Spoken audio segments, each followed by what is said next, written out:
Hey everyone, it's Average Gatsby, and welcome to part 2 of my Circle Tower series. I'll be heading up to the second floor in this video, but first I want to show you one last thing you can do with the Summoning Circles quest.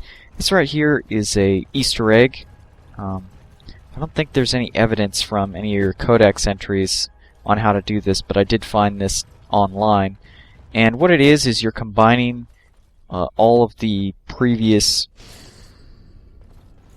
quest instructions. You know, each of the circles, you're just combining them all together and getting rid of the in-between part where you return to the font. If you can't tell exactly what order I'm doing from here, feel free to go on the Dragon Age wiki and look up the Summoning Sciences quest, and they will have the instructions there for you. That's actually how I found this little, Easter egg, and that's exactly what it is. It doesn't count as part of the main quest or anything like that. So, if you don't want to do it, then that's totally fine. You've already completed the quest. This will get you a little bit of experience and another item, but other than that, there's not really too much to gain from it. In this video, I am basically going to be heading up through the tower and fighting through all of the sort of minor battles until we get to our second actually sort of major conflict in this area. And as you can see, you come in here. Now I recommend you pause and you set your rogue, probably Liliana, behind this summoning the fourth circle, because he's not going to appear right at that spot.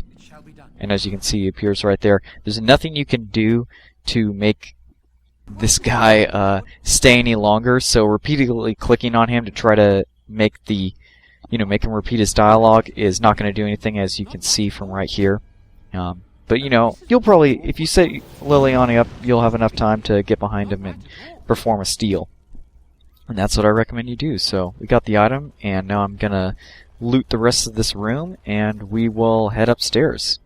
There's also a mystical site of power if you have that quest from the, I believe, I forget what it is, the Mages Guild side quest in the game. I can't remember their names right now. Magical Emissaries or something like that. And here we meet our, another Tranquil.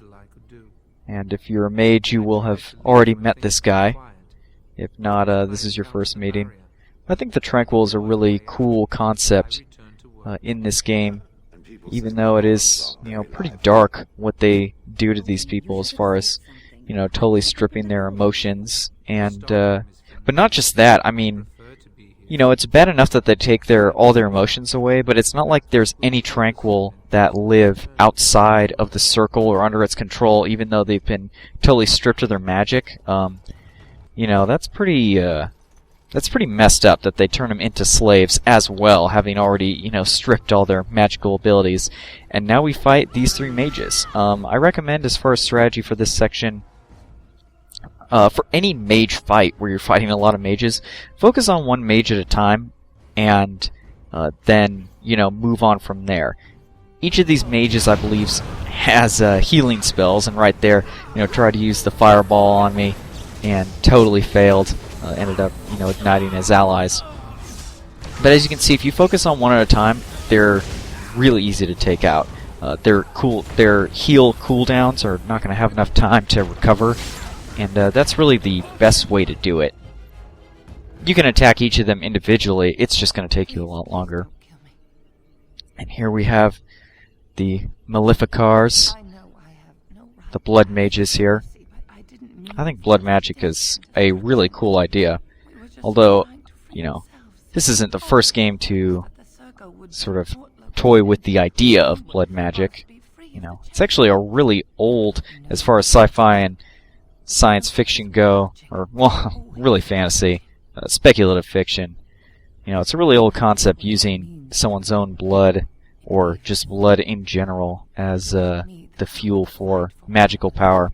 And I'm really glad they included it in this game, and they didn't, these blood mages, they're not evil people, they just use a technique, that's frowned upon.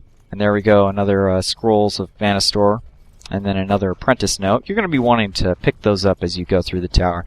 And I think I show every single one of them in this video, but if I miss any, sorry about that, but just hold on that tab button, or as someone else pointed out, left trigger on Xbox 360, and probably L1 on PS3, and you should be fine. Having trouble getting behind that abomination right there. When they explode, it takes off barely any damage, so don't really worry about the explosion. There's no reason to really reposition all of your units. Right here, this is going to show off the power of Shale using Roar. If you don't even really need to use Taunt many times if you've already hit them with a Roar. And just look how powerful that is. Every single one of them stunned like that. And it's just a really excellent move, especially early game when barely anyone has a resistance to it. Now, you'll notice that as far as my two-handed swordsman is going, I still have precision striking on. I'm actually going to get rid of that by the end of this video, because I'm going to hit a point where I have high enough accuracy or attack score simply from putting all my points in strength.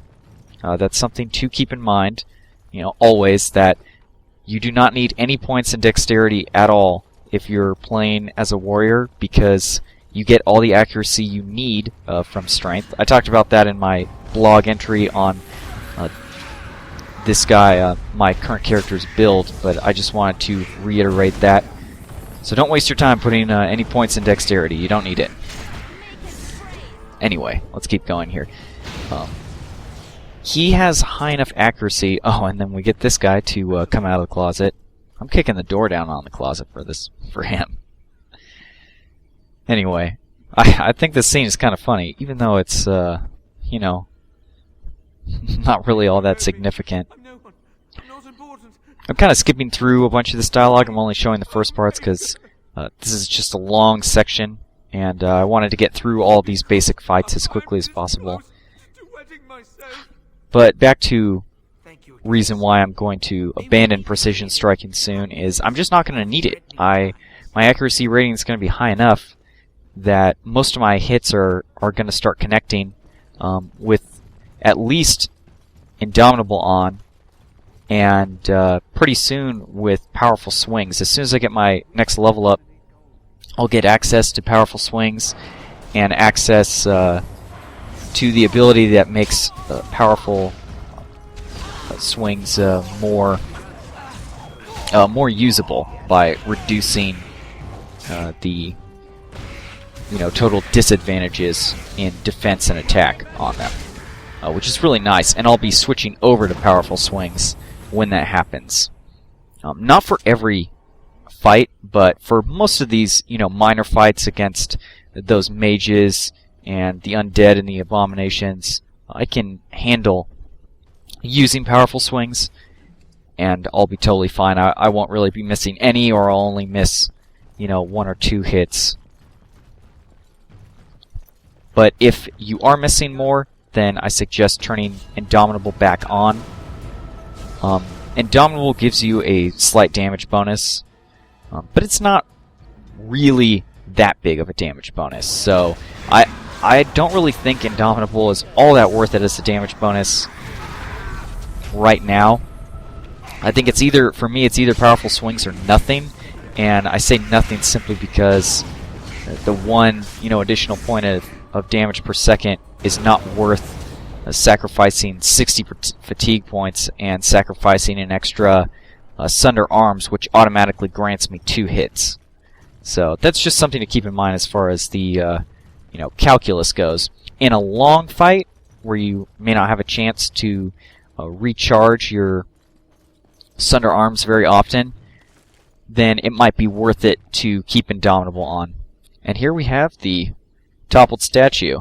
Now, I recommend you definitely set up your characters before this fight.